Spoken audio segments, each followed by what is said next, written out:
Magandang araw po sa inyong lahat.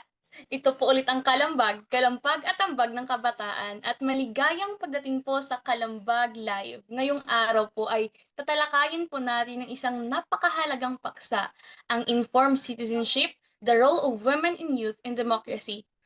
Ang kababaihan at kabataan ay bumubuo ng malaking bahagi ng ating mga botante, ngunit isang mahalagang tanong ang ating haharapin. Sapat na nga ba ang pagboto para masabing aktibo tayong kalahok sa demokrasya? Sa totoo lang, hindi nagtatapos sa pagboto ang ating tungkulin bilang mamamayan.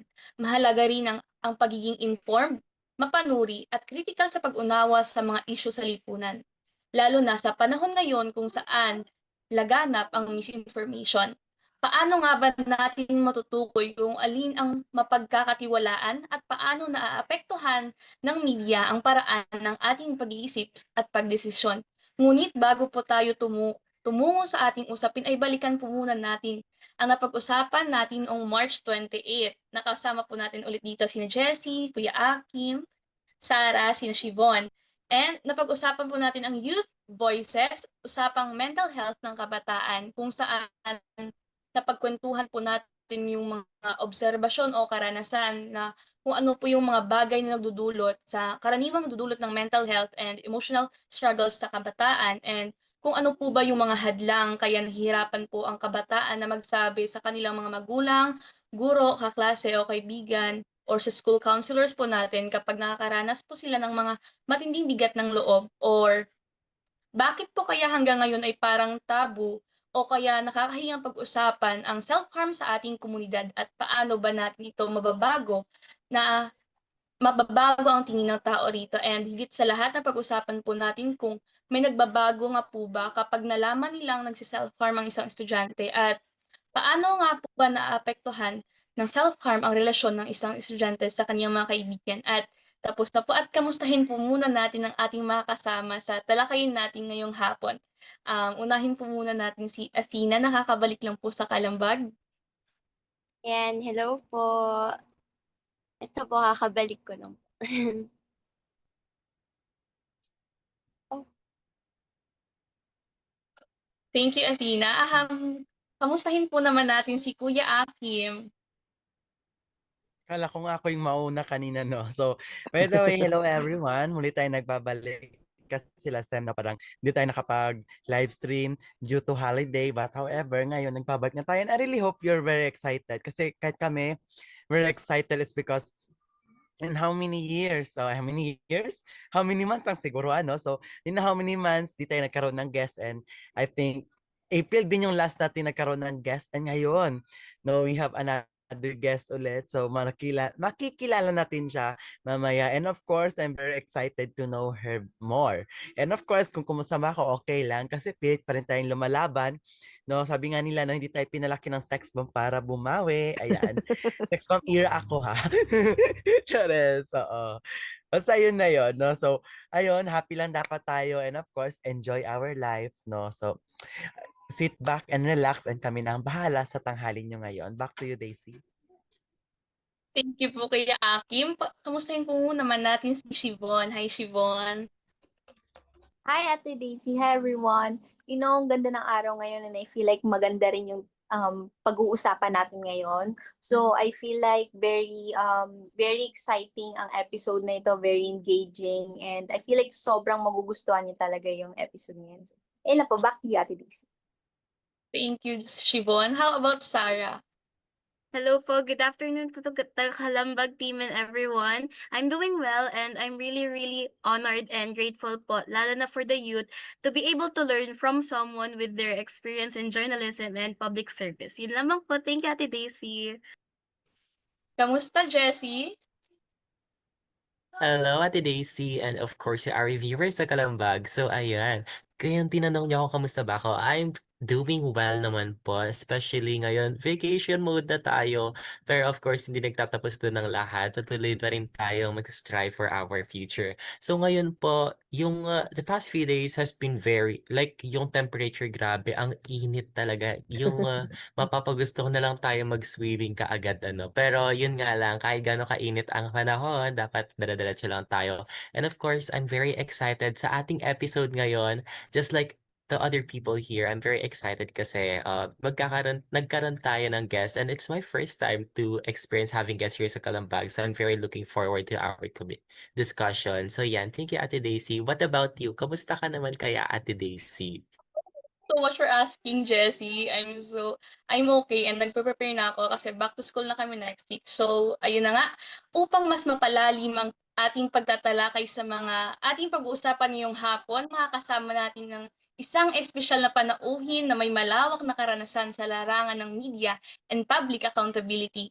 Isang veteranong mamamahayag at kilalang tagapagtanggol ng katotohanan at transparency. Ang ating guest ay matagal nang nagsusulong ng responsableng pamahayag at pananagutan sa pamahalaan.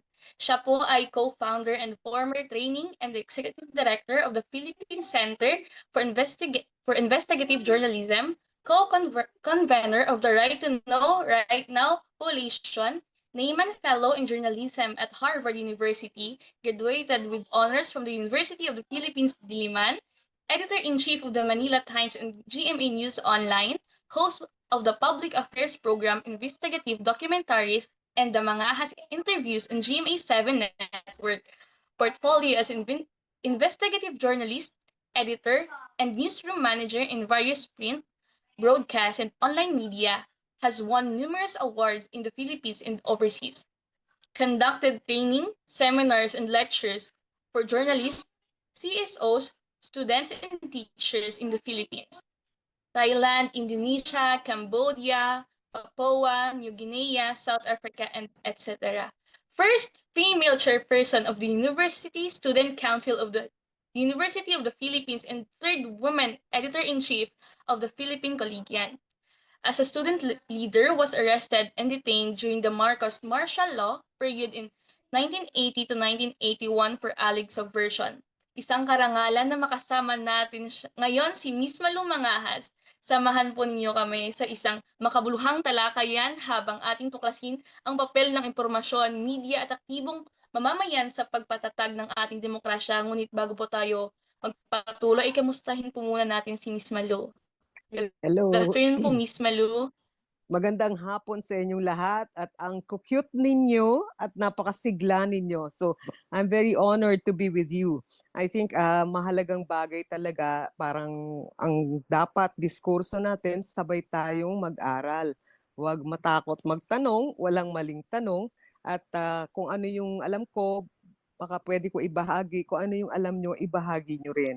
Magandang araw sa inyong lahat. Okay, para po simulan ng ating usapan, tawagin po natin si Jessie. Ayan, thank you Ate Daisy. So ayan, ang episode natin ngayon ay iikot po tayo sa ating topic na informed citizenship, the role of women and youth in democracy. So this is a very exciting topic, especially meron po tayong guest which is si Miss Malu Mangahas na meron siyang magandang background dito sa topic na to. So hindi na tayo magpapatumpit-tumpit pa. Let's start off with our questions. To open up our discussion po, let's ask Miss Malu about this. Para sa inyo po ba, ma'am, ano po ang ibig sabihin ng pagiging informed citizen po, lalo na para sa kabataan ngayon? Tapos, bakit din po kaya ito mahalaga sa isang demokrasya? So, Okay. go. Doon sa unang bahagi, yung informed citizen na concept, medyo mahirap, wag natin ihiwalay doon sa citizen na actively engaged. So kahit may impormasyon, hindi naman dapat na nananatiling impormasyon. So what could be or who could be an informed citizen? Sa pag-practice ng journalism, meron kaming typical, tawag namin, the tools of trade, to do journalism right. Familiar kayo kay Rudyard Kipling, yung author ng Jungle Book? So sabi niya, I have 6 honest serving men and women. They taught me all I know. Alam niyo to, yung mga nag-journalism sa secondary press conference, who, what, where, when, why, and how. So, sino, saan, paano, bakit, at kailan. Typically, parang lahat ng bagay na aalamin natin sa mundo, iinog dito sa 6 na tanong na to. Pero bilang reporter, ang aking nasilip, dagdag pang dapat 2 tanong. Yung tanong na, so what? Ano ngayon? at saka parang tipong what do I care? Anong paki ko dyan? So ibig sabihin 5 W's and H plus so what and why do I care? Ibig sabihin kung may impormasyon man, typically pag-uusapan natin una saan hinuhugot yung impormasyon ng isang informed citizen. I already think parang critical dito pag-isipan yung ano yung ating information or media or news diet. Kumbaga parang sobra bang dami ng sugar and salt o protina kulang? So typically we get it of course from the various media platforms, ano, yung print, broadcast, radio, TV, online ngayon which is so important, but also may media platform din yung paligid natin. Ibig sabihin, we see it sa books, we see it sa teatro, or we see it sa Netflix. Parang bahagi din ito ng pwedeng ituring na source or component ng ating media diet or information diet. Sa totoo lang, sa tingin ko, isang napakahalagang atensyon dapat ibigay natin dun sa healthy ba yung ating information diet. Baka masyadong nalululong tayo online lang. Mahalaga yon kasi we keep in touch with the community. Pero marami ang nakapapansin, nakakaunti o umuunti yung nagbabasa ng libro. O umuunti yung nagsumisilip sa disiplina ng research. Hindi yung simpleng parang ambient lang ba na pag-absorb ng impormasyon. Critical para sa akin, alamin natin na parang may atensyon tayo na dapat hugutin sa tamang media or information diet para maging tayong informed citizen. And finally, the point of yung women and youth, yung mahalaga din ang papel ninyo kasi you make up more than half the population of the country. Ang more than half the population of voters combined, ano, yung youth and women. So kung meron mang value yung pagiging informed citizen natin, sana ang value niyan is our people become better served by government. Our government becomes more transparent and accountable. Our nation becomes more progressive and strongly democratic. So yung impormasyon na yon hindi dapat matigil sa impormasyon lang. I'd like to stress na good information should actually foster good civic engagement. So, nasagot ba yung tanong? Parang so, pay attention to our media diet. Critical to read more and to actually return to reading. And if you're up to it, sa aking karanasan nakatulong na outside of our comfort zones, we read about history. Matutuwa si Akim. We read about political science. We read about literature. We read about society and culture. So parang outside our comfort zones, stretch ba ng stretch dapat? Kumbaga, hawak nyo ang beat. So dapat pag-aralan ninyo kung ano yung pwede pang progressive lifelong learning na kailangan natin to build good citizenship. Magulo ba ang sagot o medyo gusto nyo sundutin? Thank you, Jessie, sa tanong. Ayan, okay naman po siya, Ma'am Mali. It's very informative. At grabe, gusto ko yung hawak mo ang beat, the quote ni Ma'am Malu. I truly agree with that. Especially kapag hawak natin ang beat, 6-7, correct. dapat marunong tayo kung paano natin ito gagamitin ng maayos. Katulad na lang sa mga information na nalalaman natin. Hindi lang sapat na madami yung nalalaman natin. Dapat ay reliable din ang mga ito at dapat nilalagyan natin tinitignan natin sa iba't ibang anggulo. So Correct. yan, thank you very much, Ma'am Malu. Ayan, Alright. grabe. Yung first question natin, that's very juicy. Ayan. So, How- what about our other, ano kaya dito, mga kasama nating youth? Let's ask you guys, what about you? Ano kaya yung, sa tingin nyo, definition ng pagiging informed citizen lalo sa kabataan ngayon? So, let's choose randomly. Feeling ko magandang tanongin dito sa question na to Hi Kuya Akim. Nagulat siya. Oh. Go, Akim. Akim, nakamute kay... Ay, hindi. Nakamute yata siya. Ayan. Yes po, Go ayan. Kuya Yes Akim. po. Ano po ulit yung ano, Sorry. Jessie? Kasi parang naghang sa akin. Medyo naghang siya Okay. konti. Okay po, let me repeat the question. Para sa inyo po, ano ang ibig sabihin ng pagiging informed citizen, lalo na sa kabataan ngayon, at bakit ito mahalaga sa isang demokrasya? Yes, napakahalaga, especially in a democratic country na yung yung malaman talaga natin pa hindi talaga tayo mali dun sa tinatawag natin na misinformation. Mahalaga na matutunan natin yung yung tamang pag-alam ng information because me in my personal experience as an history teacher as well as nagtuturo rin ako ng lives and work of Rizal, me as an individual, I will not just rely on one source only.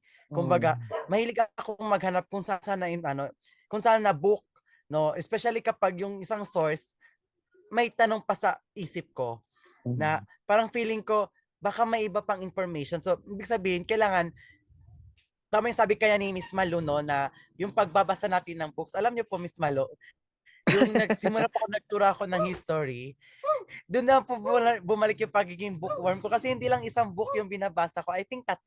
Oo, bago ko siya i-deliver sa klase ko. Kasi napaka-critical ng readings in Philippine history. Kasi when we come readings in Philippine history, hindi lang the history itself, but also you have to teach your students how to cite an information, especially yung primary and secondary source information.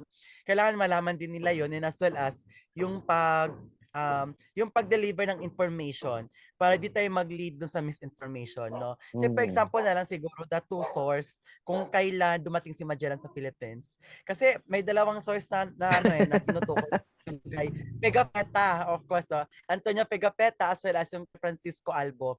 Siguro they are both galing dun sa expedition ni Magellan. However, dun sa kailang mga accounts, no, ang kay Magellan, ang kay Antonio Pigafetta sabi niya is March 16, 1521.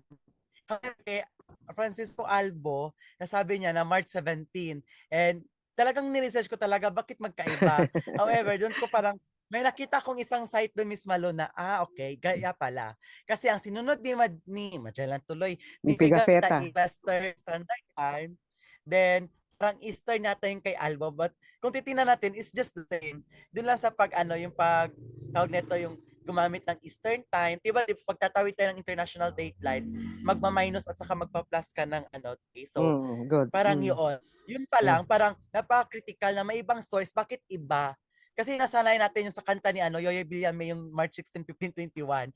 Doon talaga tayo nag-iisip, even sa ibang books. So, napaka-importante na kahit kahit ganun lang yun, doon pa lang, dapat maging critical na tayo sa pag-cite ng mga information.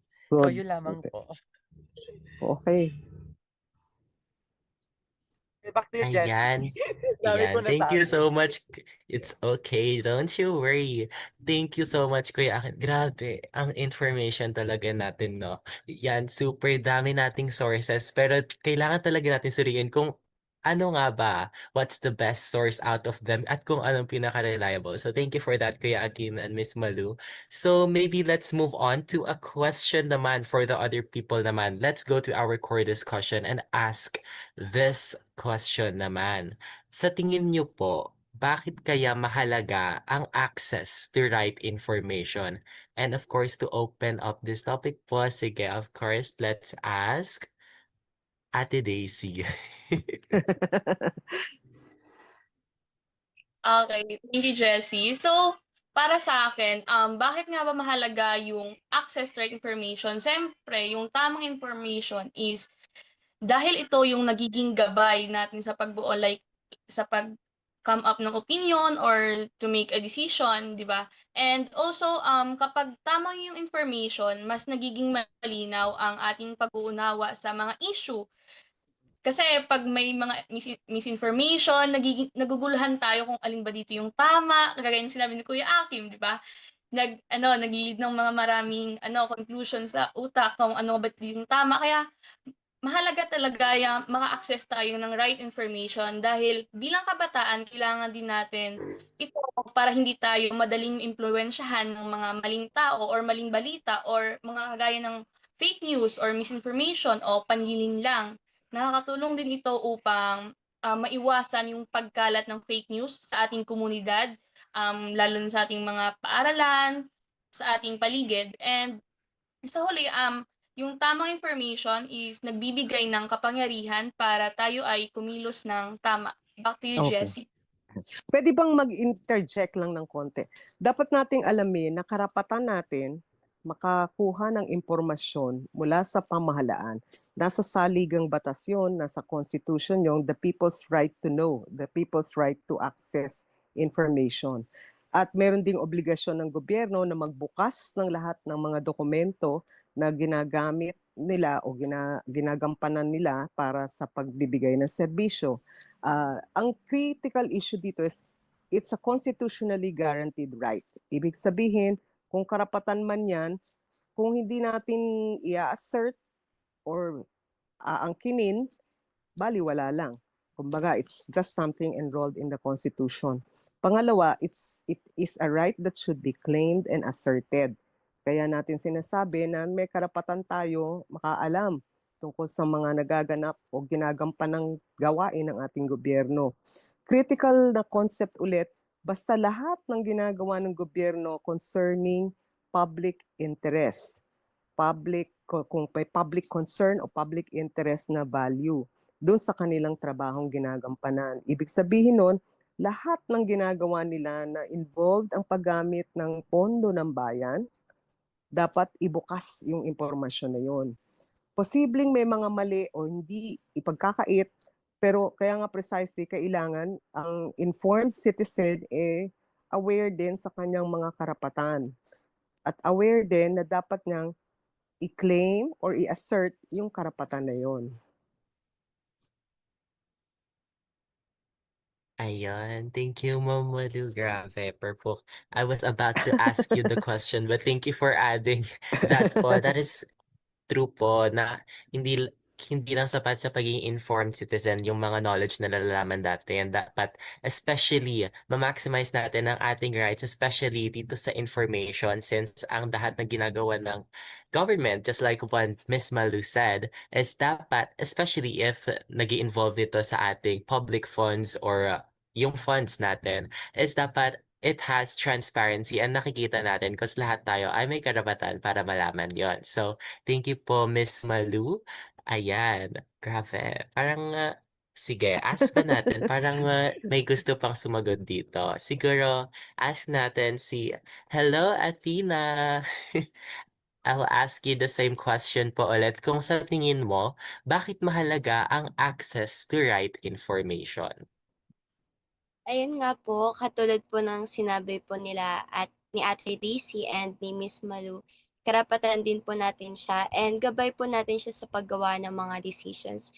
And also po, since ngayong mga tayo pong mga kabataan, we tend to believe kasi po yung mga fake news online. Since hindi po natin alam, kunti pa lang po yung knowledge natin kung tama po ba yung source na yun. So, we tend to believe those lies po and fake news. So, maganda po na meron po tayong access to right information para hindi lang po siya magstay as a information, pero magamit din po natin siya para gumawa ng action sa bayan po natin. For example, for sharing the right information to someone who needs it. Kung parang hindi pa po ganun alam ng mga iba yung information na to, pwede po tayong maging cause para mas maging aware po yung ibang tao. Especially po kung katulad po yun is yung mga fake news na kumakalat. So ayun po, I think we have the right to access to the right information so we could do actions about it. Ayan, I love that quote. We really need to have access to those informations for us to be able to create actions about it. Bet na bet ko yung sinabi mong yan. Thank you, Athena. So, of course naman, feeling ko may gusto rin sumagot pa ditong isa pa. Pero, sige, move muna tayo so that para madami tayong mapag-usapan. Ano po?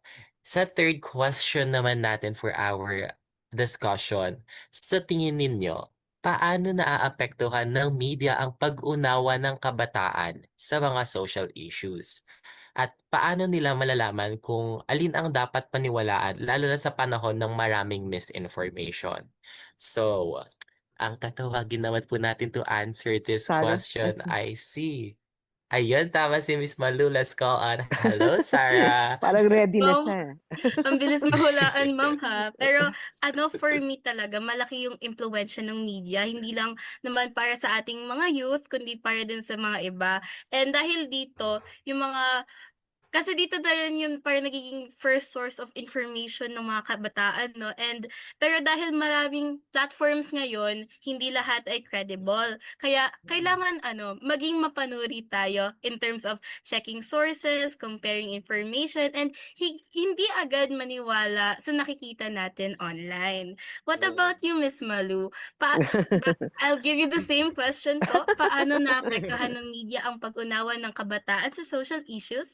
And paano nila nalalaman kung alin ang dapat nila paniwalaan? Okay. Ang problema ko as a journalist, I would be the first to admit na hindi lahat mabuti ang impluwensyang na ibibigay ng media. May mga hindi infallible o hindi without error ang media.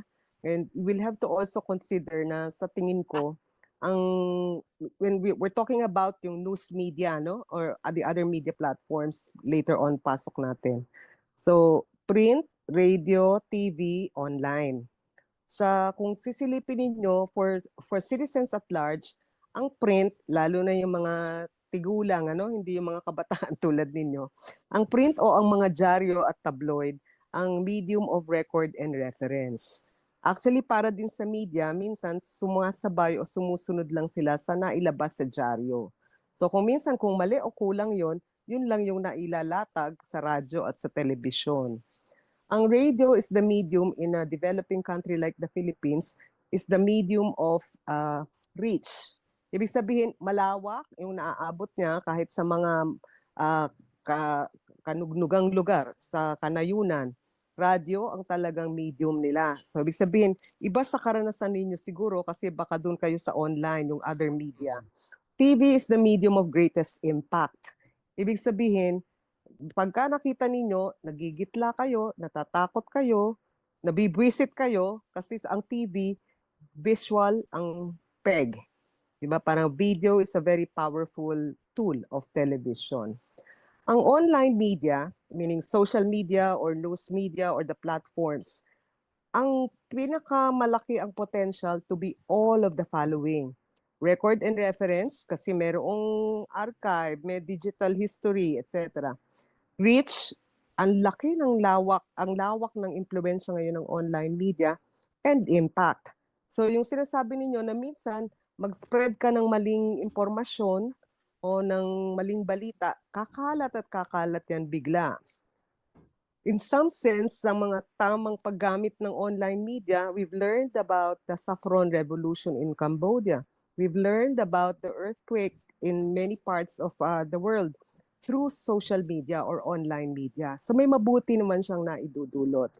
Ang problema, parang we cannot just stop at all these 4 media platforms kasi sa tingin ko, bilang reporter talagang ang impormasyon is now being delivered na in content bilang content na iba-iba appropriate to platform.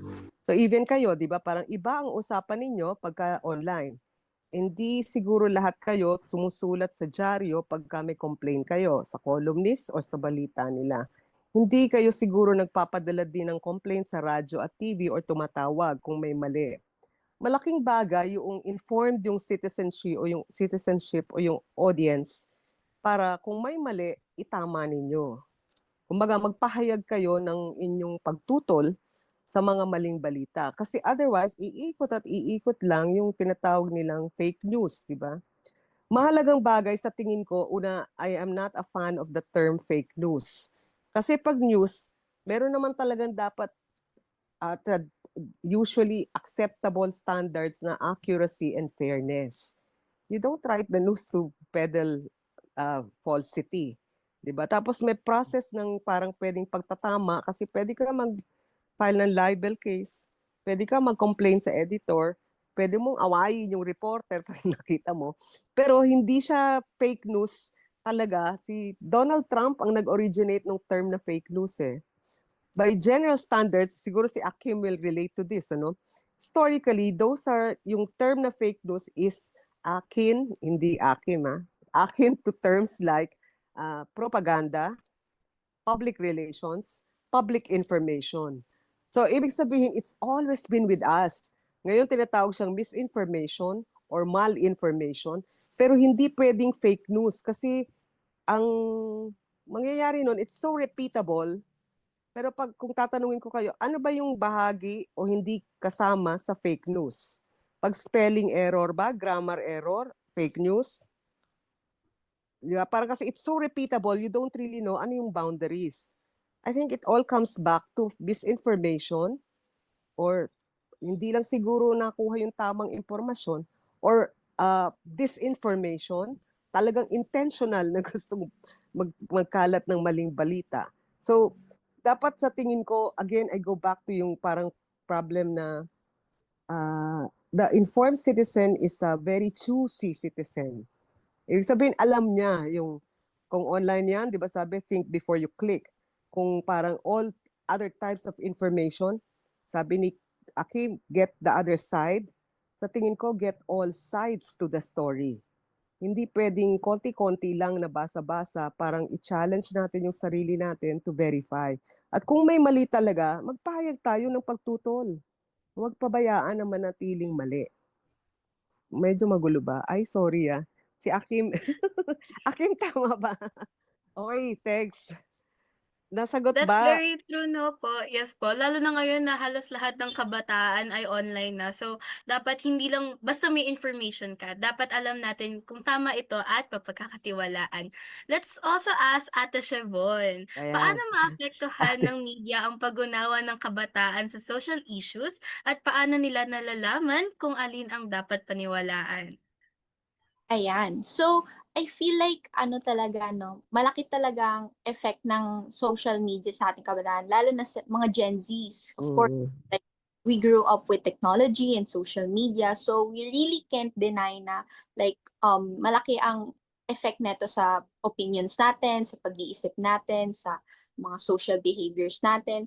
Kaya dito pumapasok yung kailangan maging mapanuri tayo sa mga pag-check ng sources, sa pagtitingin ng other perspective. Yun nga, yung sabi ni Ma'am Malu na kailangan look all sides, suriin ng source, mag-cross-check tayo ng mga information. And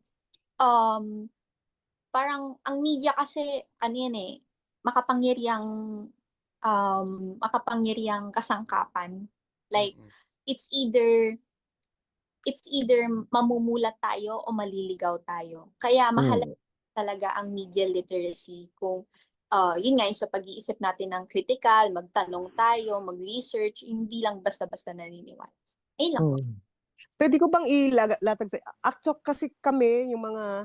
Ano ba kami? Boomers, Gen X, Gen Y generation, ano? Yung nag-crossover from analog to digital. Ang isang problem nung pag nagtuturo ka ng journalism or even sa mga pamangkin or anak mo, dati kasi ang paraan ng pag-aaral, information or knowledge, information that you turn into action or practice or experience knowledge siya. Linear ang learning process. Ibig sabihin, pag may libro kang hawak, o si Pigafetta man yan o kung sino, di ba, Akim? Page 1 to 100, dapat basahin mo para malaman mo. Kung love story to, malalaman mo kung ang ang nagwagi ay si lover A o si lover B, di ba? Linear yung method of learning, yung process of learning. Sa panahon ng social media at lalo ngayon chat AI, generative AI, hypertext ang learning ninyo. Ibig sabihin, you jump from one page, from one country, from one news source to the other in a split second. Ano yung effect nun? You don't really get the full story. You get many different sides or slivers of a story but not the full story. Lalo na kung ang parang titingnan natin is yung ang quick Even pag nag-AI ka, agad-agad, it's a helpful tool Parang na-summarize sa'yo. Maganda naman yung grammar, pero mali yung content minsan. Di ba? So, yung speed na binibigay din ng online media is has a casualty. We don't do linear learning. We don't get the full story. We get parts and parcels or portions or slivers of a story. The other point na parang sa tingin ko is actually very consuming addictive Yung mag-online na lang tayo kasi madali. Dalhin mo sa banyo, dalhin mo kung saan man, sa bus or sa LRT, meron kang mababasa. Ang dyaryo, hindi mo pwede mong dalhin sa toilet pero parang lilipa rin niya ng hangin pagka may bagyo. Pero ang problema natin is sa online, parang ang dami mong kalamoy ka-engage but you don't really know them by face or family history or by social network nila. You know them only by siguro yung hashtag or yung name nila, yung handle nila. You don't really develop real friendships. But you think you're popular. Kasi parang ang dami mong followers. So yun yung parang isang nawawala na sa tingin ko, I know that there's a lot of good writing online as there is a lot of good writing in traditional media. There's a lot of bad writing as well in both areas. Pero yung quality ng relationships or friendships or attention to sourcing, baka yun yung problem natin pagka parang tingin lang natin is it's cool to be on social media and just to read online. Walang friendship, di ba? Walang network na malinaw. Hindi mo nga alam kung tunay na tao, baka bot lang yung kausap mo. Di ba? Yeah, that's very true, no? Kasi medyo trending po ngayon yung mga AI chatbots na pwede mo na lang siya makausap. And may instances nga din po na rent a boyfriend online, something like that. Kaya with Hindi that lang in pets, mind po, boyfriend na. yes Dati po. pets lang. And with that in mind po, let's talk about pagiging mapanuri. So, Miss Malu, paano po ba natin dapat suriin at punahin yung mga pinipili nating leader? Leader. Pa-election tayo as botante, ganun. Ang isang mahalaga sa amin, 'di ba, parang tipong madalas kasi sinasabi nila hindi daw matalinong botante ang Pilipino kasi nadadala sa kanta-kanta, sayaw-sayaw at saka sa ayuda or parang pasa-pasa load. Sa tingin ko hindi naman talaga ganun. Una, let's put aside yung issue ng vote buying, ano? Kasi sabi nila pag eleksyon, tiyempo swerte, parang happy times kasi merong ayuda or perang kumakalat.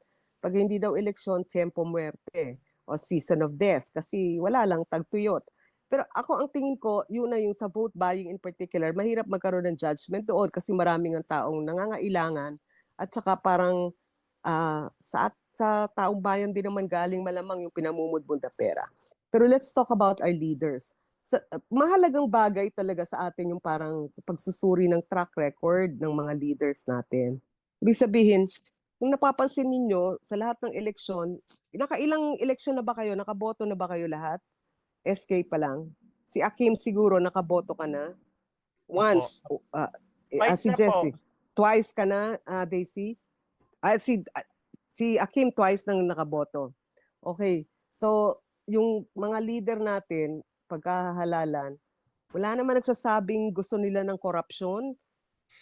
Hate nila ang mga mahihirap, di ba? Baliktad. Lahat ng dialogue nila is, I love the poor, I hate corruption. Pero sa totoo lang, parang pagka nagbudbud sila ng pera, kahit na sabi ng election law, may campaign limit. Meron lang dapat 3 pesos, 5 pesos, 10 pesos per voter. Depende sa level of office na tinatakbuhan. So, meron tayong 65, 66 million voters na registered. Pagka presidente ka, hanggang 10 pesos, pwede. Ang gastusin mo per voter registered. So 500 million kung di mo uubusin lahat. Bakit ang lumalabas na report, bilyones ginagastos nila sa political ads, sa media? Pagdating naman na nakapwesto na, ang sweldo lang nila, hindi naman aabot sa, I think, 250 million ang Pangulo. So bakit parang 250 million times, sabihin natin 13 months times 6 years na Pangulo, do the math, magkano susweldohin niya? Sabihin na natin 200 times 36 months, edi 720 million pesos. About, ano, yung sa sweldohin niya. 72 million, I'm sorry. Paano niya babawiin yung kanyang nagastos sa eleksyon? So para sa amin, magiging mahalaga kung gaano din sila gumagamit ng pera paghalalan. After track record, kung totoo ba talaga yung sinasabi na I love the environment, I love the poor, I hate corruption. Pero nasasangkot sa mga kung ano-anong anomalya. Tapos yung paggastos ng pera pagdating ng halalan. Sa totoo lang, hindi lahat ng nagbudbud ng pera sa eleksyon na top-notcher sa campaign spending na nanalo. Namimili ang botante. Yan yung kaso nila Villar, kaso ng mga ibang mga nagkalat ng pera noong panahon ng eleksyon. Pero sa bandang huli, sa tingin ko magiging mahalaga para sa botante yung ano yung gusto niyang gawin. Kung mga tayo mismo dapat mayroong klarong demand sa ating leader. Hindi dahil pogi o hindi dahil marunong kumanta at sumayaw. Dapat alam natin. So yung balik tayo dun sa informed citizen. Ano ba dapat ang agenda ng mamamayan para sa susunod na magiging pangulo, para sa susunod na magiging mayor or governor natin? Hindi yung parang one-way street. Sila yung nagke-claim o nagpapanggap na pro-poor at anti-corruption, pero pag nakapwesto na, wala naman talagang delivery, di ba? Walang resibo. So, tingin ko yun yung magiging critical. Kasi sa totoo lang, election after election, we're hearing the same dialogue or statements. But nobody comes forward naman to say na parang, sorry nagkamali ako. Wala akong na-deliver sa pangako ko. But it's up to the voter really to discern. Ano yung TOR natin? Hindi yung ano yung campaign gimmick or campaign pitch nila. Boboto ba kayo sa susunod? SK ba? Sino botante dito? Jessie, botante ka? Hindi kayo bumoboto sa... Kaka-register pa lang po namin since ano po, as a 16-year-old po sa SK for the upcoming elections po. Si Athena, hindi pa voter? Bata ka pa, no, darling, ano? Sana merong mini SK. Hindi pwede. Wala pa ganun ba? Anyway, sige, so ganun pa.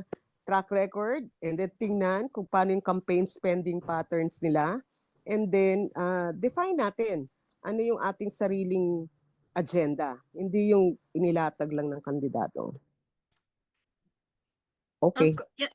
Yes, mahalaga talaga po na tingnan natin yung mga track records nila, yung integrity nila, yung transparency, and hindi po dapat talaga tayo nagbe-base sa popularity or personality sa pagpili. What about you, Kuya Akim? Paano po ba dapat natin suriin at punahin ang mga pinipili nating leader? Ayun, parang medyo nakarelate ako doon sa binanggit ni Miss Malu na na tawag nito. Yung tungkol sa pagiging leader na yung pagpili ng tamang leader o yung nadadala sa face card, yung nadadala sa ano ba tawag dyan, kung ano-ano pa bang mga ganon. Kasi hindi lang election na yung dinaanan ko, kundi yung election na yung sa campus election na rin ganon. No, so sa akin siguro nakuha ko yung face card ganon. It's because siguro tama rin ginawa ng iba na nag-background check kasi even way back when I was in high school, meron na akong record doon. So sana ganun yung mga botante, marunong tayong mag-check sa mga marunong tayong mag-track ng record ng mga kandidatong bobotohin natin. May experience na ba? May mga background, na ba siya, knowledge regarding sa position na inuupo niya. Kasi mahalaga yun yung knowledge talaga, as well as yung integrity ng isang tao to lead, to face other circumstances, just like differences of tawag na ito, yung mga nakalimutan ko yung term. Oh my God, nakalimutan ko. Kasi babalikan ko mamaya. Nakalimutan ko yung term. Kasi ganun talaga na kapag pipili tayo, tama yung sabi ni Miss Malu talaga, na mag-track tayo ng record. I-check natin ng maigi. Tapos wag tayong masyadong padala dun sa, kasi yung mga candidates talaga, yung mga delegates, ganun. Alam nyo yun, ang galing nilang magsalita, ang galing yung conviction of words nila na ibabato sa atin, talagang nararamdaman natin.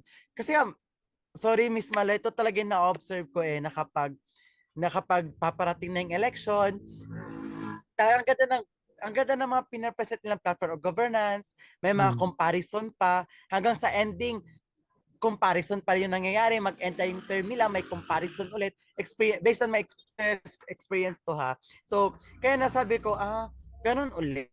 Wala bang bago, compare lang. Kumbaga wala masyadong solid na pine-present yung candidates kung yung magre-re-elect, kundi ang nangyayari doon parang ganun lang din. So it's very important na yung record talaga nila, yun talaga yung napaka-importante sa lahat, yung pag-track ng record, and as well as yung demand din natin, yung sabi din ni Miss Malo na yung demand natin as an individual, bakit natin sila bobotohin? Yung demand natin na yung pagbabago ba na na ini-aim natin, kaya ba nilang mabigay, no? So napakalaga po 'yun. So thank you so much Miss Malu for sharing that to us, and kinonect ko siya sa personal experience ko rin po. Thank you. Thank Yes, I you. think that's really important, no? Hindi lang dapat basta support, but yung understanding that who are we choosing, and beyond choosing leaders, bukod sa pagboto, ano pa ang pwede nating gawin para mapanagot ang public officials? Let's ask Miss Malu once again. Alam mo, ang isang kulang sa atin, parang we think yung electoral democracy or democracy in general na iiwan dun lang sa araw ng eleksyon pagboto, which is a flaw in our stars. Parang ganun, di ba? Tingin natin, being a good citizen is just casting our ballot on election day, which is very wrong. Ang problema natin talaga is hindi tayo naniningil. Yung nakaupo sa pwesto, tapos walang singilan na parang sabi mo, gagawin mo to. Sabi mo, hindi ka mangungurakot. Sabi mo, parang ito yung pangako mong batas, yung education reforms or parang gender parity reforms or parang gender rights reforms. Hindi mo naman binibigay. So wala tayong paniningil. Kailangan yung informed citizen at yung mahusay na botante marunong una, bago maghalalan, araw ng halalan, nagsusuri na. Hindi lang ng track record nung naging karanasan nila sa sa mga taong ito sa nakalipas na halalan. At pagkatapos ng eleksyon, ay yung maningil. Kumbaga, i-memorize natin lahat ng ipinangako para ipamukha natin sa kanila, hindi ka nag-deliver ng resulta. And malaking bagay din yung parang variety ng choices, ano? Sabi natin, ang eleksyon sa Pilipinas dati 3 Gs, guns, goons, gold. Parang gano'n, di ba? Baril, ginto, at mga goons. Sa panahon ngayon ng social media, ito magiging mahalaga. Sa tingin ko, naging 5 Gs na, 5-letter G. Guns, goons, gold, glitter, and gigabytes.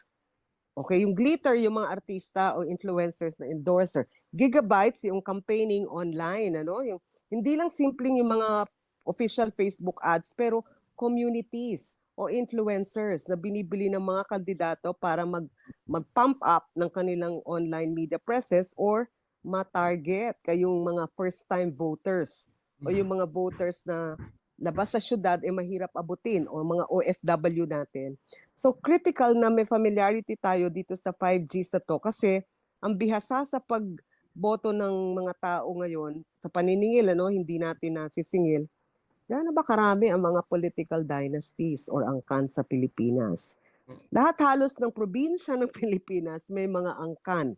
Some of them parang there for 50 years, some of them 3 henerasyon, a generation is 20 years, ano? So si lolo, si tatay, si anak. Minsan meron pang pamangkin o apo. So yun yung ating, the fault in our stars also is we have so many political clans. And I'd like to stress na not all of them are without any good record of performance. May ilan na okay naman. Okay sila kasi may mga taong naniningil na pagbutihin mo ang performance. Hindi sila okay kasi parang name recall, campaigning via guns, goons, gold, glitter, and gigabytes ang kanilang susi sa pagkapanalo. So medyo mahalaga na yun nga, parang pagkatapos ng eleksyon, hindi pa tapos trabaho natin. Dapat bantayan natin kung ano yung resulta, di ba? May unit team. Wala pang 1 year, nagkahiwa-hiwalay. Wala pang 1 year kung ano-ano na yung lumabas ng mga usapin na pati flood control o mga Mary Grace Piatos, parang ganon. So, asan yung pangako nila na unit team would be for, 'di ba? Progress, transparent and accountable government. Wala naman yata, parang nabubudol tayo tuwing halalan. Kasi nga, hindi natin pinapansin ano yung ating pangongolekta dapat. Yes, of course. Talagang maraming paraan, no? Pero ang pinakamahalaga talaga is magtanong talaga tayo, no? Mag-demand tayo ng transparency and mag-support talaga tayo using our voices in social media. And that's really powerful kasi hindi lang pala natatapos yung role natin sa pagboto lang. And let me ask another person ulit. What about you, Jessie? Bukod sa pagboto, ano pa ang pwede nating gawin para mapanagot ang public officials? Ayan. So, actually, parang, parang feeling ko yung binibuild kong thought kanina, parang na-open na ni Ma'am Malu. So, siguro papalawakin ko lang. Thank you po, Miss Mula and Sarah. So, I actually agree dun sa bukod sa pagboto natin, hindi lang yun yung responsibility natin bilang isang citizen of our country. Dapat meron din tayong pananagutan na yung sinabi ni Miss Malu na yung paniningil natin. Kasi usually nga 'di ba sa elections, maraming tao, ginagawa nila ang kanilang best to choose the best out of all options or kumbaga check nila background check sa each political candidate, kung sino nga ba yung the best, sino pinakamaayos platform and backgrounds.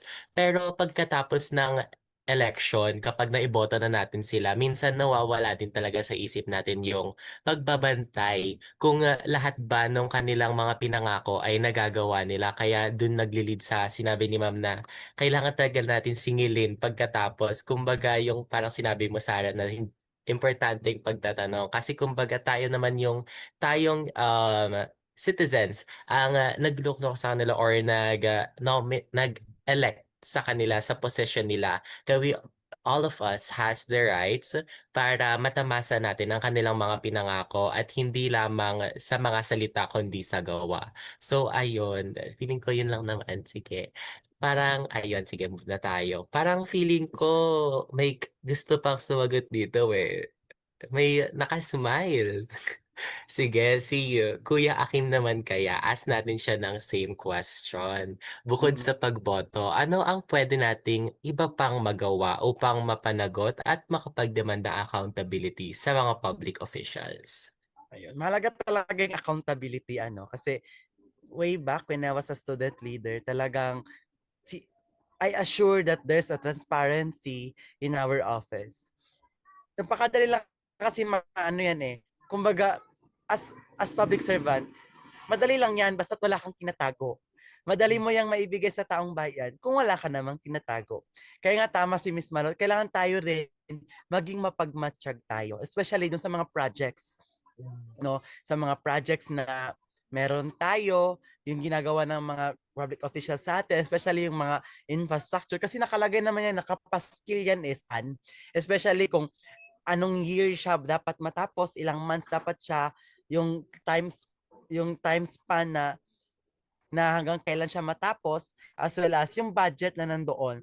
Kailangan mapanuri din tayo, parang ba't ang laki naman ng budget hanggang dito lang na, parang gano'n. Dapat matutunan natin, no? Matutunan natin na parang tayo rin mismo makiramdam tayo kung paano natin hihingin yung transparency kung may something wrong na ba dun sa project ni kanino mang public officials yan, no? At least marunong tayong sumingil o dapat marunong tayo kung paano natin din sila singilin. Baka yung napakalaking project na yan, bukas makalawa bakbakin ulit kasi substandard daw, uso yan, no? Marami rin yung mga ganong paraan, no? So sana naman matuto rin tayo kasi ang rin sa atin kasi medyo yung feeling ko lang yung parang takot tayo minsan na kasi nga ang taas ng respect natin sa public officials na yun kasi nga mayor naman siya, lang naman tayo, knowing na tayo naman yung nag-elect sa kanya. Kung tutuusin,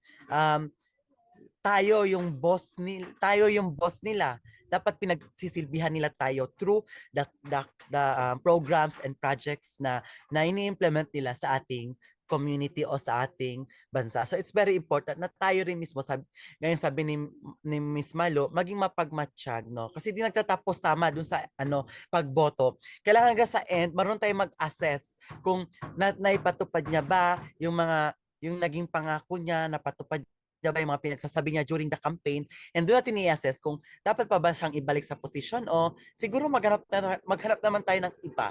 Parang gano'n. So, yung para lang yung sa akin ha. Kinonay ko lang doon kay Miss Malo. So, thank you so much, Jessie. Ayan. So, I'm very, grabe anong word ulit yun? Parang, yun nga, no? Parang feeling ko talaga hawak natin ang beat ngayon kasi sa dami natin pinag-uusapan. Grabe. Hawak mo ang beat. Kumbaga, hawak natin ang beat talaga. Tsaka ina-assess natin kung paano nga ba talaga natin gamitin ng maayos ang beat. So, ayan. Feeling ko it's a great time siguro. Let's move on to another question naman. So, for our next question po, sa tingin ninyo, ano ang kahalagahan ng kabataan at kababaihan sa demokrasya? Lalo na't sila ay malaking bahagi ng mga botante. Of course, let's ask. Hello po, Miss Malu. Alam nyo, ang sabi nila kasi parang women hold half the world, di ba? Parang half the sky. Pero pagka dinagdag mo yung kabataan, baka 3/4 yung hawak ninyo. Kasi you're both, lalo na yung kabataang kababaihan din, malaki yung bagay na dapat i-contribute natin, kabataan at kababaihan. Hindi lang by the numbers kundi by the potentials and I think by the character and spirit ng kabataan at kababaihan na ipapakita natin yung sipag, yung consistency ng pagtingin sa kapwa at sa bayan. Hindi ko naman sinasabi yung mga kalalakihan wala nito, no? Kasi parang meron din naman, pero in terms of we're discussing here yung all sorts of media, no? Yung pagiging informed citizen. Ang kabataan kasi, yung potential for doing good, malinaw namang accepted natin yun, di ba? Parang kayo yung kinabukasan. Ang kabataan in terms of energy as well as passion for experiencing, exploring all sorts of activities, malinaw yun. Ang kabataan dahil sa kanilang openness to do volunteerism, to do civic engagement, value added yun. Dagdag mo yung kabataan dun sa kababaihan, pagka tiningnan mo yung kababaihan in terms of nurturing homes, children, di ba parang malaking bagay na naipapakita yun palagi ng kababaihan. Ang kababaihan in terms of yung sturdiness, pagyakap sa mga prinsipyo na family, health, are important. Kasi yun yung kanilang tungkulin para sa kanilang pamilya at mga anak. So, yung dalawang, kasi hindi ko alam kung ano ba to, parang chicken and egg. Sino ba yung nanay? Yung kababaihan o yung kabataan? Parang posibleng sabay nga na grupo.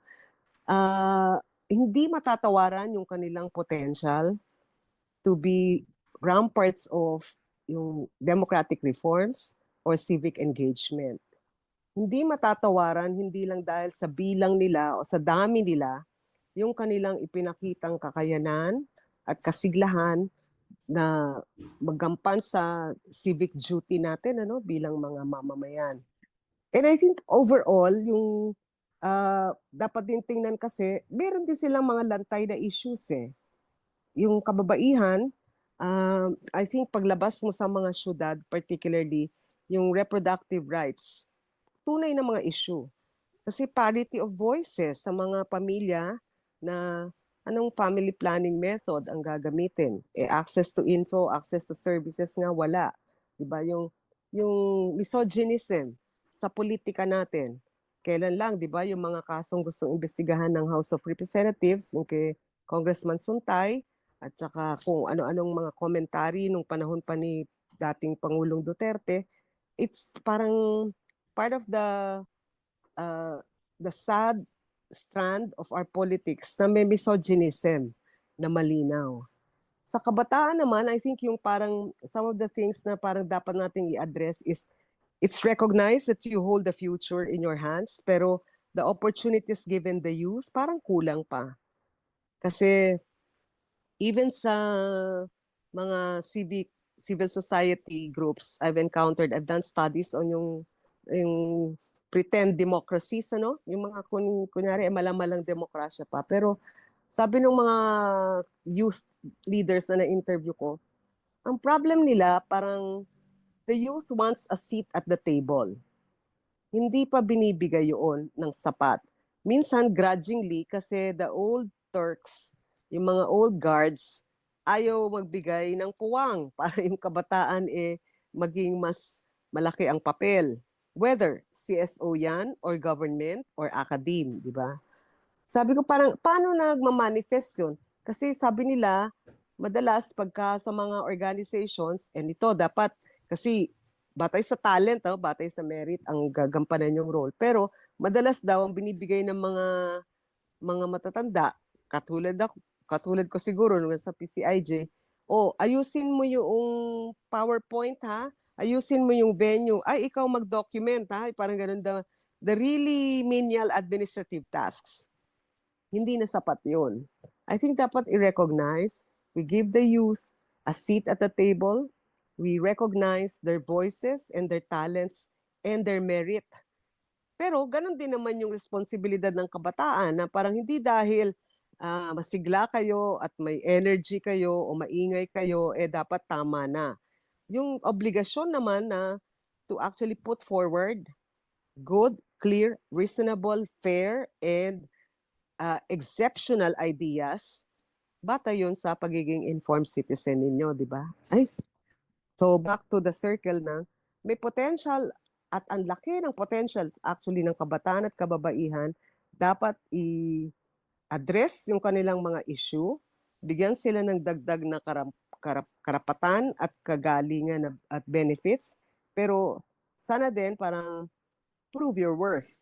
Yun naman yung sasabihin natin dun sa kabataan at kababaihan. Hindi dahil anak ng Trapo o ng Paul Clan, parang gano'n, although some of them are really good. Now, a final word I wanted to put in is, hindi tayo satisfied sa quality ng ating mga leaders, di ba? So, kung sa internet, di ba, volume, value, velocity, ang critical values ng internet, kung ano yung impormasyon na mahalaga. Pero, sa politika natin, parang dynasties and dynasties and dynasties. Walang bagong muka, walang bagong boses. Sa tingin ko, isang malaking gampanan na at isiping gampanan ng kabataan at kababaihan, sumali kayo. Be leaders.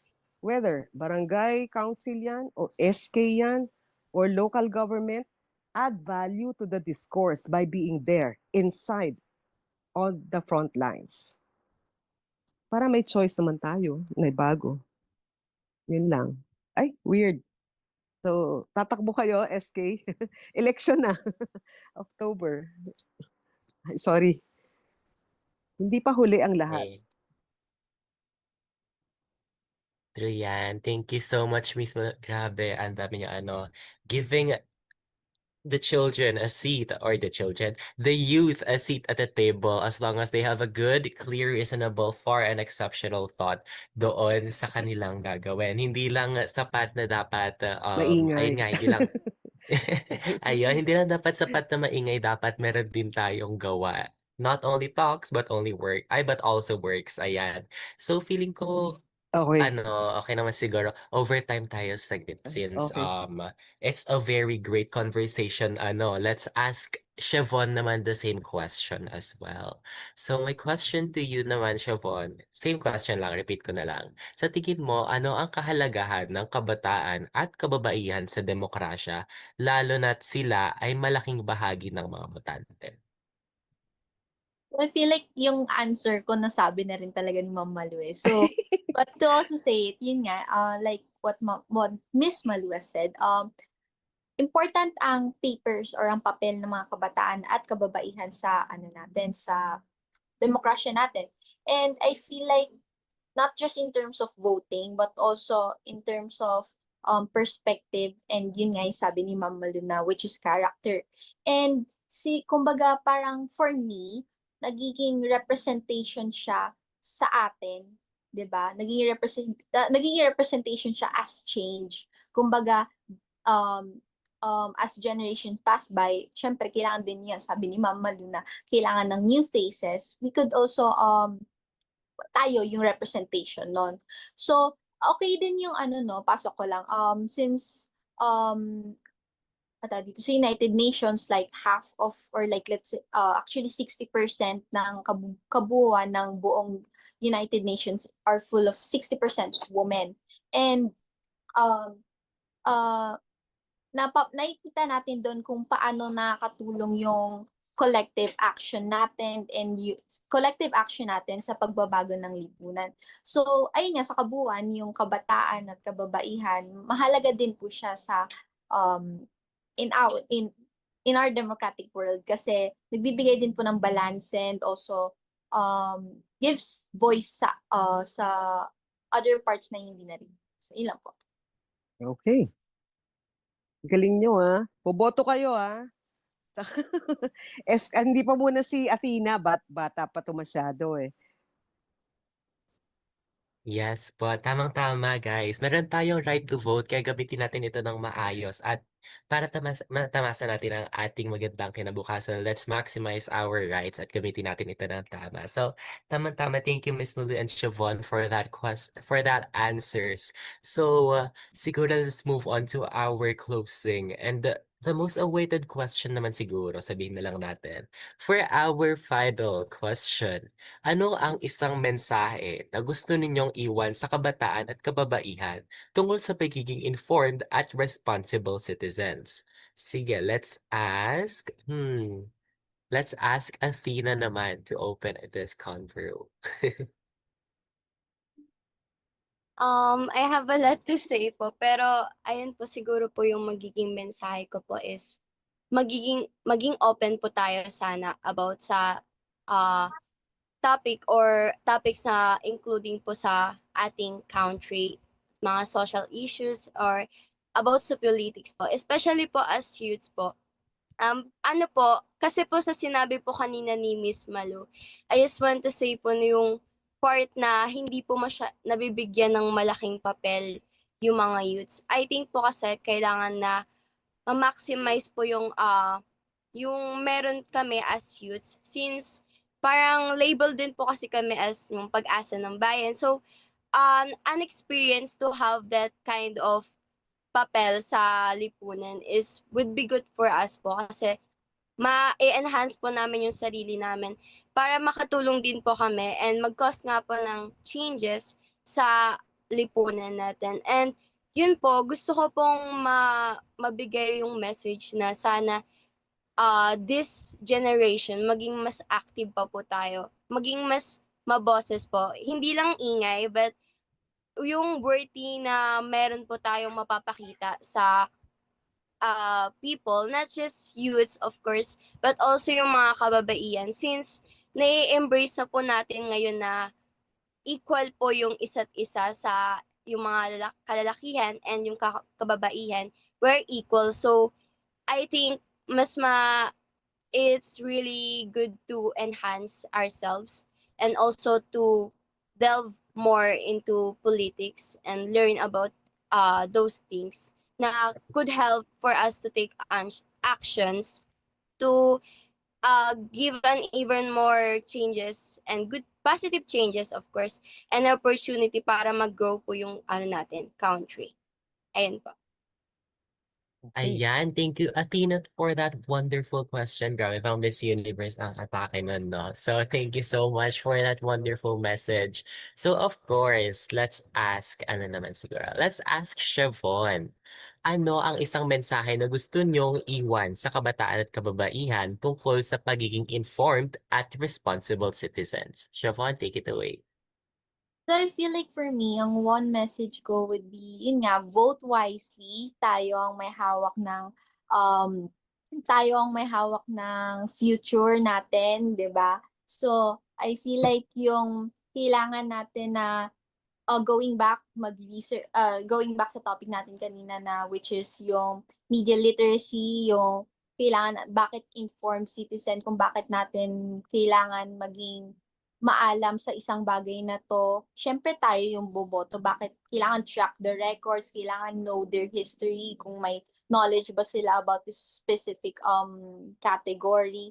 And I feel like kung ano din kasi, kung hindi tayo bumoto ng maayos, we're in a repeatedly cycle, no? Hindi tayo makakalabas sa cycle na palaging ganito na lang bang Pilipinas, wala na bang iuunlad to. And syempre, as people na may knowledge na dito, mas expand pa natin yung voices natin to reach those other people na wala pang gaanong alam sa specific topics. Ayun lang. Thank you. Ayan, thank you, Siobhan. So, okay. For his message naman, ask naman natin siguro, Hi Sarah, ano naman kaya ang isang mensahe na gusto mong iwan sa kabataan at kababaihan tungkol sa pagiging informed and responsible citizen? Based from the conversation that we have, no, sobrang fruitful talaga. And one thing's for sure, no, maging mapanuri at maging responsable. And wag tayong matakot makilahok. Dahil yung voices natin is very important and hindi lang na dapat natin to gamitin sa ating sarili, kundi para sa iba rin upang mas mapalawak yung kapakanan ng lipunan natin. Yun lang. Thank you, Jessie. Ayan, grabe. Mic drop, guys. Grabe, lahat ata na sumagot dito. Pwede na, no? Pang beauty pageants. Pero truly na merong laman ang kanilang mga sinabi. And of course, for our second to the last, hello, Kuya Akim. Ano naman po ang inyong message sa Ayan. Nag-mute kaya ta diretso, Jessie. Sige, but it's okay. Sige, nagets ko na. So, lahat na nasabi ninyo, lahat kanina nasabi ni Miss Malu. However, kung yung knowledge na yan ay mananatiling knowledge lang, wala pa rin mangyayari. So napaka-importante that one specific knowledge should turn into action. Kasi may aware na tayo, alam na natin. We know how to be an informed citizen. We know how to become responsible Filipino citizen, especially in choosing our leaders. So, all we have to do now, since malapit ang election, gawin natin kung ano yung natutunan natin. Yan yung lagi kong sinasabi sa mga students ko. Kung ano man yung natutunan ninyo, ayoko makikita sa inyo na hanggang knowledge lang lahat. Kailangan meron talaga siyang action. So for example, I'm also handling NSTP or National Service Training Program. So dahil nga nag-discuss kami doon, yung action nila is nag-outreach program sila. So yun yung bagay na dapat matutunan kahit sa inyo lahat, no, kahit sa akin din na hindi ito mananatiling information, no. Yun yung gusto ko sanang kay Miss Malo din na ma-assure kay Miss Malo na yung discuss natin dito, hindi lang siya hanggang knowledge lang, kundi gusto rin namin na lahat na natutunan ng mga kabataan ngayon, magiging action din siya.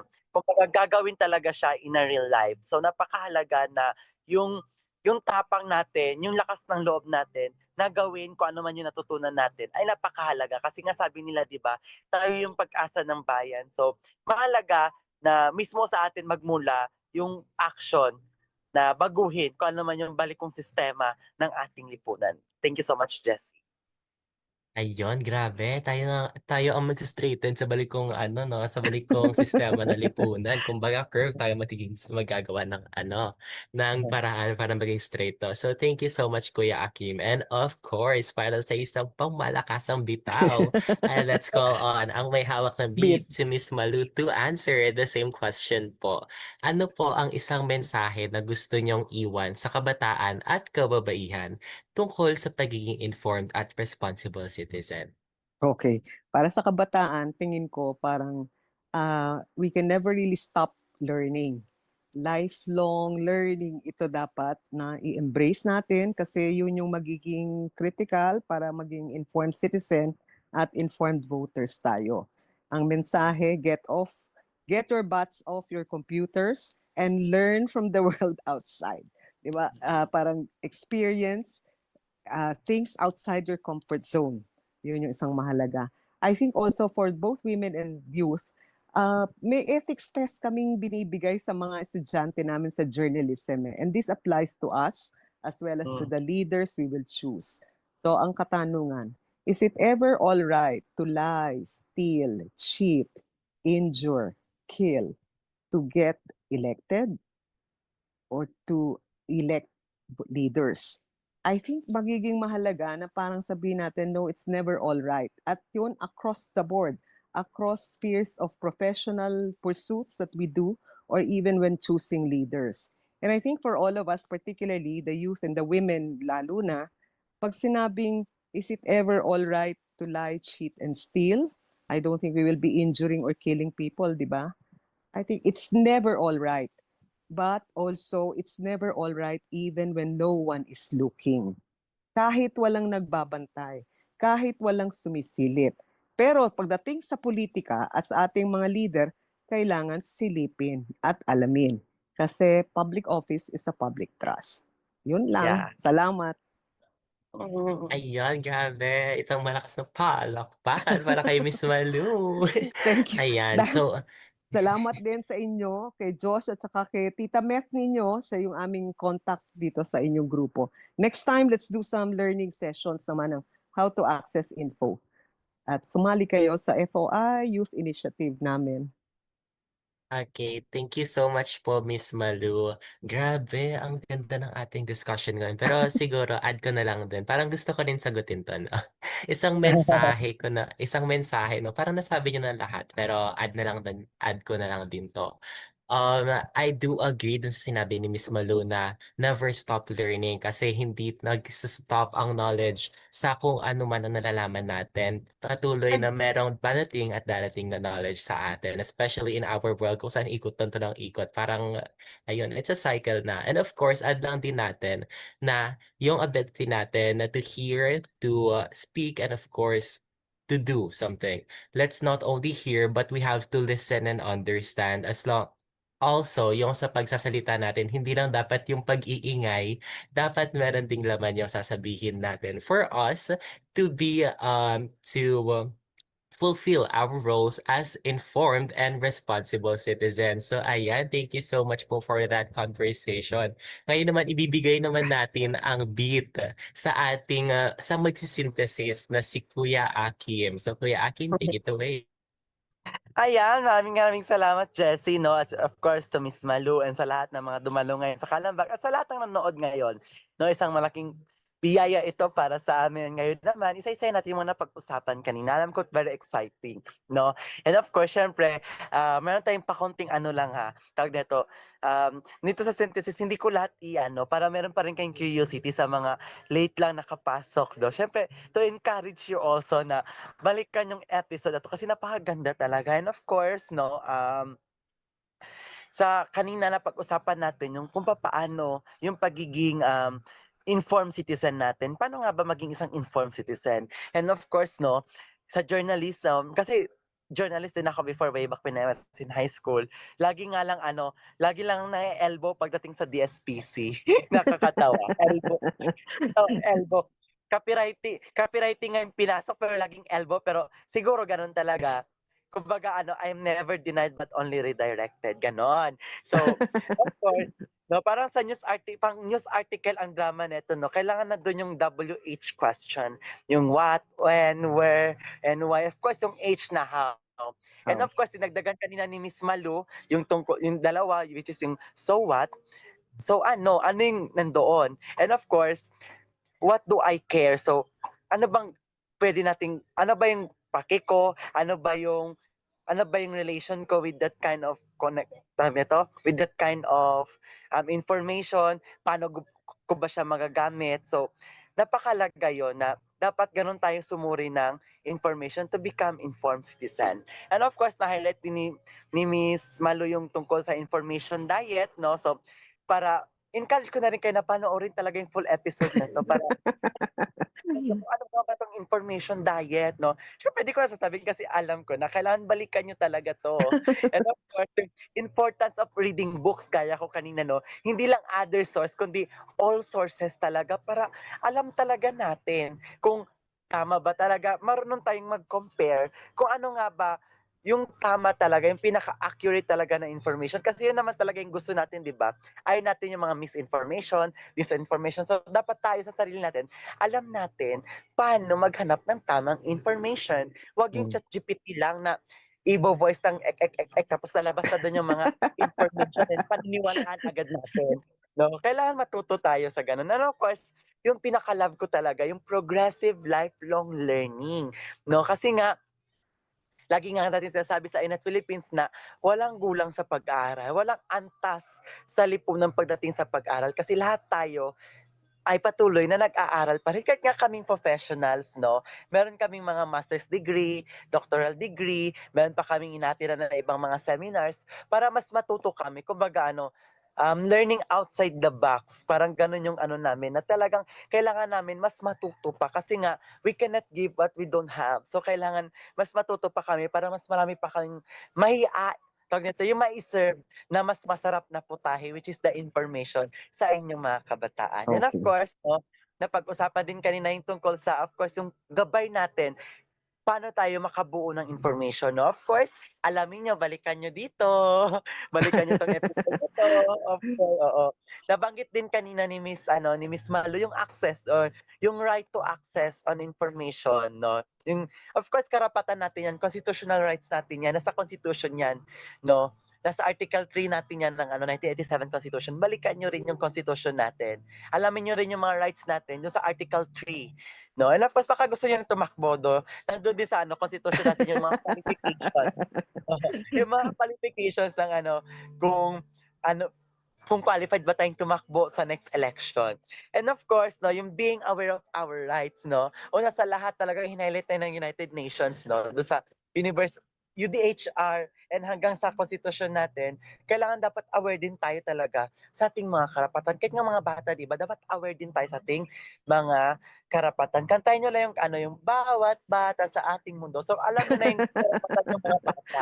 So, pero of course, para mas marami pa kayong alam, i-research na natin. Of course, alamin natin sa mga books at marami pa tayong pwedeng maging Alright. source. Of course, no, na-highlight din kanina, no, yung mga medias na pwede nating pagkunan simula dun sa print, no, na-mention yun ni Miss Malu, and of course yung radio bukid kami, yun talaga yung source of information, yung radio, kasi nga kahit konting antena lang yan, makakasagap na yun ng channel, o ganun kalawak yung yung tawag nito, yung radio, and of course yung television natin, and ngayon syempre no, secret lang yung kung ano yung term na binanggit doon kanya ni Miss Malu, yung tungkol sa television. Yung social media na pala natin, yung media natin na kung saan mas maraming naaabot worldwide. Sabi nga ni Miss Malu kanina, isang post lang magte-trending kaagad. No, kumbaga, isang post natin social media, in just one click, lahat ng tao sa buong mundo pwede na ma-inform noon. So, kailangan, para rin mas magkaroon kayo ng deeper knowledge, kung i-discuss ko pa to ulit ngayon, of course, abutin tayo ng siyam. Kaya naman, balikan nyo yung episode na to. Lagi kong sinasabi sa inyo, balikan nyo yung episode na to. Masyado Words of hard. encouragement. Okay. Oo.